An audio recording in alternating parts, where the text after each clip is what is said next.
benua Afrika ini a land of diversity. Ini nggak ada di buku nih. Dikatakan a land of diversity artinya tanah yang begitu kaya. Lihat ya, kenapa? Kita searching benua Afrika, yuk, benua Afrika.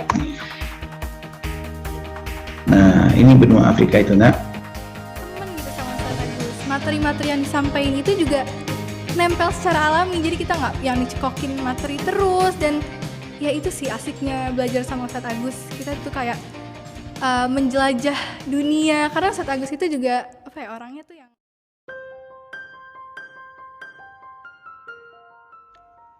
Setiap pagi datang, satu harapan baru lahir. Perjalanan tak akan pernah usai. Seperti kopi yang tak pernah berhenti memberikan kita inspirasi tentang banyak cerita dalam setiap kehidupan. Pandemi telah menggerogoti dunia pendidikan. Itu terlihat sangat terang di dasar cangkir ini. Tapi sebagai guru, tentu kita tak boleh menyerah. Setiap pagi, aku harus memiliki tema baru sebelum mengajarkan pelajar, agar anak-anak tak bosan berada di layar Zoom. Kebetulan anak-anak suka dunia sejarah, dan itu membantuku. Ya, sudah 4 tahun ini pajak motorku mati. Tapi sebagai seorang guru, cita-citaku harus terus hidup, pikiranku harus terus menyala. Karena memang guru adalah profesi yang terbaik dalam sejarah peradaban manusia. Masa pandemi, masker adalah rukun dalam perjalanan sehari-hari. Mengenakan helm, melaju membelah pagi, berusaha menyinari dunia dengan sinar lampu motor seadanya, dengan menjadi seorang guru. SMP IT Nur Hikmah tempat kami berkarya. Tempat di mana semua harapan dilabuhkan. Tempat di mana semua cita-cita ditambatkan. Mungkin hingga ujung usia. Di ruangan ini selalu hadir 316 siswa. Tapi pandemi membuat semuanya menjadi sunyi. Ruang komputer ini sangat menunggu anak-anak bangsa untuk menjadi para pakar IT di masa depan. Ruang perpustakaan sudah sangat berharap untuk dihidupi dengan diksi-diksi yang penuh dengan visioner. Lorong-lorong ini tempat di mana para pelajar menghafal Al-Quran. Tapi kini hanya kami para guru yang melintasi ini dan tetap mengajar dengan penuh tenaga. Kami bersepakat di Nur Hikmah, meskipun siswa-siswa berada di rumah, kami harus tetap berada di dalam kelas. Ini penting. Banyak hal yang baik yang kami dapatkan ketika kami berada di dalam kelas, meskipun siswa berada di rumah. Ini membantu kami untuk fokus mengajar, terhindar dari hal-hal yang tidak berkaitan dengan mengajar. Siswa juga akan tetap merasakan suasana kelas, karena memang kami berada di kelas. Di lain waktu, orang tua juga bisa dapat mengetahui bahwa sekolah terus memberikan upaya-upaya terbaik dalam dunia pendidikan. Alhamdulillah, dari hari ke hari kami bisa lebih baik di masa pembelajaran pandemi ini. Ya, kalau kau ingin memperpanjang tidur, kamu harus kehilangan mimpi dan juga cita-cita. Jangan pernah gabungkan antara kenangan dan harapan, karena mereka akan saling menyalahkan. Alhamdulillah, di Nur Hikmah kami saling membagi inspirasi bersama guru, agar tetap saling bertenaga dalam tiap-tiap kelas yang kami ajarkan, sehingga pendidikan dapat dinikmati oleh siswa. Lapangan futsal telah sempurna warnanya. Ruang laboratorium IPA pun telah rapi ditata. Tinggal menunggu anak bangsa. Benar kata penyair Iran, bahwa hidup ini seperti tasawuf. Kamu tidak harus buru-buru memahaminya, Tapi jika waktunya tiba, insya Allah semua kita akan bahagia. Selamat belajar dan mengajar.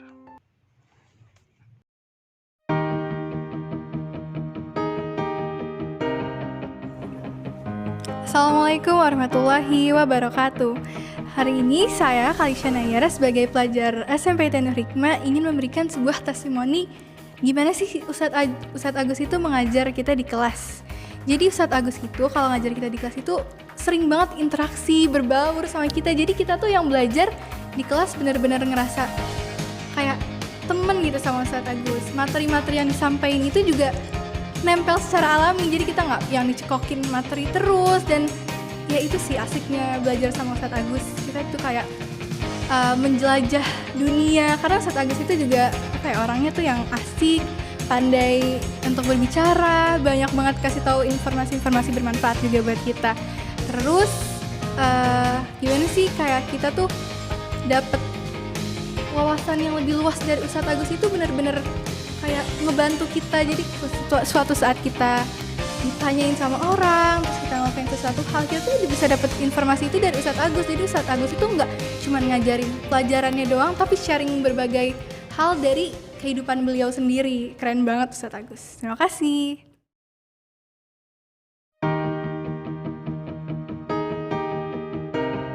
Nah, yuk kita lihat benua Afrika ini melalui Google Earth. Nah, sebelum kita lihat benua Afrika ini, Ustadz ingin coba mengajak kalian sedikit merenung ya. Kamu bisa bayangin ya, ciptaan Allah Subhanahu wa Ta'ala ini adalah Masya Allah. Ini ciptaan Allah yang bagaimana kalau kita manusia ada yang sombong dengan kuasa Allah ini. Sedangkan bumi ini hanyalah bagian kecil dari apa-apa yang diciptakan oleh Allah. Misalnya nih, kalau kamu lihat nih, ada orang manusia sombong. Anggaplah ada sosok manusia sombong di wilayah sini. Coba bayangin, ini manusia itu hanya bagian kecil, Nur Hikmah saja. Nur Hikmah nih, ini hanya bagian kecil dari bumi gitu. Nah, ini SMP kita nih. Ini misalnya kalau seandainya ada anak SMP ITN yang sombong di sini, dia dibandingkan lapangan futsal saja, lebih gede lapangan futsal, apa yang dia sombongkan? Lapangan futsal dibandingkan dengan gedung Nur Hikmah, lebih gede gedung Nur Hikmah. Apalagi dibandingkan dengan komplek Nur Hikmah yang seperti ini. Apalagi kalau dibandingkan dengan sebuah kota Bekasi, dia lebih kecil lagi. Dibandingkan dengan provinsi DKI, lebih kecil lagi. Coba. Nah, apa yang bisa disombongkan manusia? Dibandingkan dengan sebuah pulau, lebih kecil lagi. Dibandingkan dengan sebuah benua, lebih kecil lagi. Dibandingkan dengan sebuah bumi, kecil lagi. Jadi nggak pantas kita sombong. Jauh. Jadi jangan pernah terbersit di hati kita keangkuhan, kesombongan, apalagi merendahkan orang. Benua Afrika ini a land of diversity. Ini nggak ada di buku nih. Dikatakan a land of diversity artinya tanah yang begitu kaya. Kenapa kok bisa kaya? Apa sih Ustadz? Buktinya negaranya miskin kok. Ini Afrika itu nggak miskin lah. Afrika itu negeri yang kaya dengan sumber daya alam. Afrika itu negeri yang kaya dengan budayanya.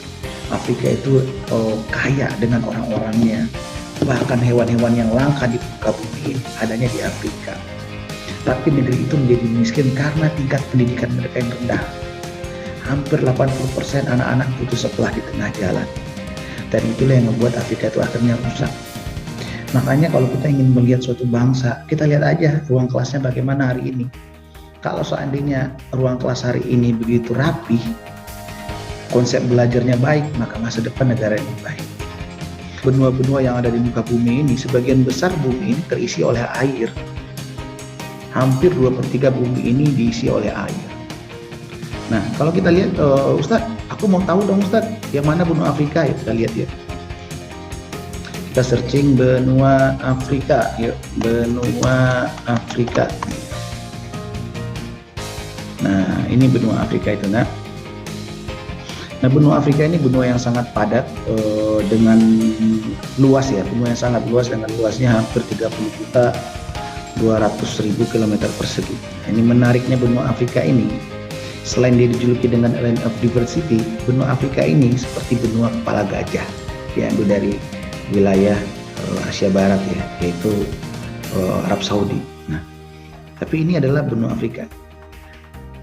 Nah, benua Afrika ini berbatasan dengan benua Asia dengan terusan Suez. Nah, terusan Suez itu di sini nih. Nah.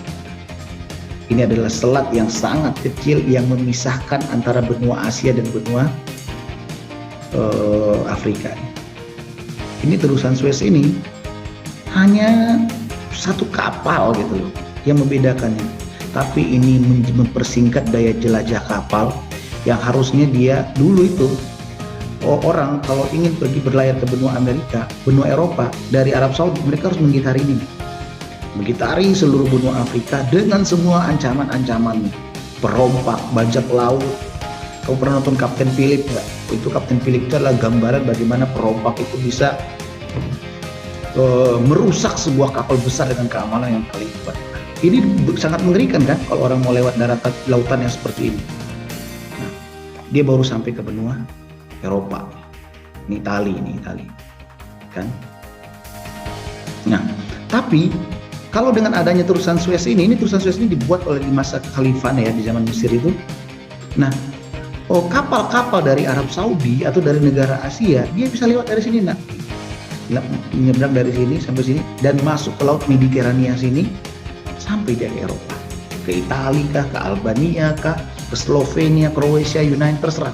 Bentuk terusan Suez itu sebelum kita masuk yang lainnya. Terusan Suez ini pernah terjadi kerusakan kemarin di terusan Suez ini, yang mana kapal rusak, akhirnya apa? Terjadi kemacetan kapal. Nah, biasanya kalau kemacetan itu adanya di laut, di daratan, maka ini adanya di kapal, di lautan. Nah, ini contoh kemacetan kemarin, yang mana sebuah kapal kargo rusak dan dia itu menutup terusan Suez. Akhirnya apa yang terjadi? Kerugian miliaran dolar yang dikibatkan satu kapal kargo mogok. Nah, sekarang kita masuk lagi ke benua Afrika tadi. Nah, ini benua Afrika. Ustadz, kalau gurun Sahara adanya di mana, Ustadz? Gurun Sahara itu adanya di benua Afrika, bukan di benua Asia Barat, atau dikatakan Arab Saudi. Ada sebuah puisi mengatakan begini, ya gurun Sahara yang terletak di antara Makkah. Enggak, salah. Gurun Sahara itu adanya di Mesir, Libya, Tunisia, di wilayah-wilayah Afrika Utara nih. Gurun Sahara tuh sini, nah ini gurun Sahara nih, nah, ini gurun Sahara nih, wilayah pun kuning-kuning kayak gini nih wilayah gurun. Kalau kamu lihat peta dan wilayah kuning kayak gini nih wilayah gurun. Wilayah-wilayah gurun di Afrika ini banyak dihuni oleh negara-negara Islam. Contoh Mesir, siapa yang nggak tahu Mesir? Sebuah kota negara yang paling tua dalam sejarah peradaban manusia. Dan sampai hari ini negara itu sangat kaya dengan peristiwa-peristiwa ya. Libya, tempat kelahiran para ulama. Mauritania, siapa yang nggak kenal Mauritania? Tempat di mana kelahiran Syekh Utsaimin belajar ilmu agama sampai akhirnya menjadi ulama besar sampai hari ini. Nah, Maroko ini adalah tempat di mana Tariq bin Ziyad mengumpulkan pasukan untuk menaklukkan Andalusia Spanyol. Kenapa kamu lihat? Ini Spanyol. Ini jadi yang memisahkan antara Eropa dengan benua Afrika itu hanya sedikit selat Gibraltar. Malah kalau kita lihat nih, lebih jauh lagi Selat Sunda dibandingkan dengan Selat Gibraltar. Negara Islam juga. Aljazair, Tunisia. Nah, Aljazair ini adalah negara yang pernah dijajah demikian lama oleh Prancis, tapi zaman sekarang Aljazair justru menjajah Prancis. Gimana maksudnya Ustaz kok menjajah Prancis?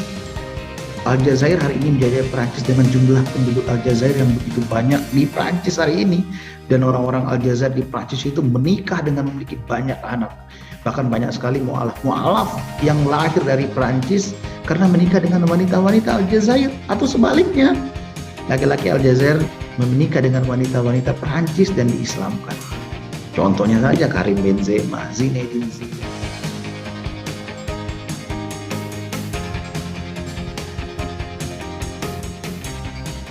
Dan itu pun berdampak ke pertumbuhan ekonomi Indonesia, yaitu dia anjlok sampai di angka minus 2,07%. Ini benar-benar anjlok karena di tahun 2019 itu kita plus 5,2%. Lalu juga ada konflik Laut Natuna ya, kita ada konflik juga di situ. Lalu juga Gunung Merapi juga meletus dan kacaunya itu belum yang terparah gitu loh. Seperti yang kita ketahui, DPR itu singkatan dari Dewan Perwakilan Rakyat. Tapi buat masalah kemarin kayaknya kurang ya kalau dibilang perwakilan, ya nggak sih? Karena ya tadi tanpa pengetahuan kita buat undang-undangnya, jadi nggak tahu deh itu buat undang-undang apa, terserah. Terus Itu bener-bener suatu masalah yang besar banget di Indonesia. Apalagi kan banyak banget orang-orang Indonesia juga yang kalau bisa dibilang juga mencari nafkahnya tuh bukan dengan cara online kayak kita belajar, apa misalnya kayak orang kantoran tuh bisa pakai Zoom dengan kantor-kantornya gitu. Ada orang yang benar-benar harus fisik gitu loh, dan dari itu mereka kan kehilangan pekerjaan, sehingga kayak mereka juga susah untuk menafkahi keluarganya. Sekarang ini, di kondisi sekarang ini tuh rakyat tuh sangat bergantung hidupnya sama pemerintah gitu. Terus mereka dengan seenaknya korupsi dana bansos gitu. Kayak kasihan banget loh rakyatnya. Harusnya ini orang-orang kayak gini nih harus dihapuskan dari Indonesia, karena kapan majunya kalau masih ada orang murilan kayak gini. Dan sekarang itu kebanyakan dijual. Salah satu contohnya hutan di Papua yang dibakar dengan sengaja dan diganti rugi 100.000 per hektar. Itu angka yang murah banget buat ukuran hutan gitu kan. Nah, itu yang sayangnya tuh di situ. Padahal kalau misalnya sumber daya alam Indonesia diambil terus-terusan, dijual, lama-lama habis, terus kita punya apa gitu. Jadi semoga di Indonesia ini sumber daya manusianya meningkat supaya kita bisa memperbaiki keadaan Indonesia ini.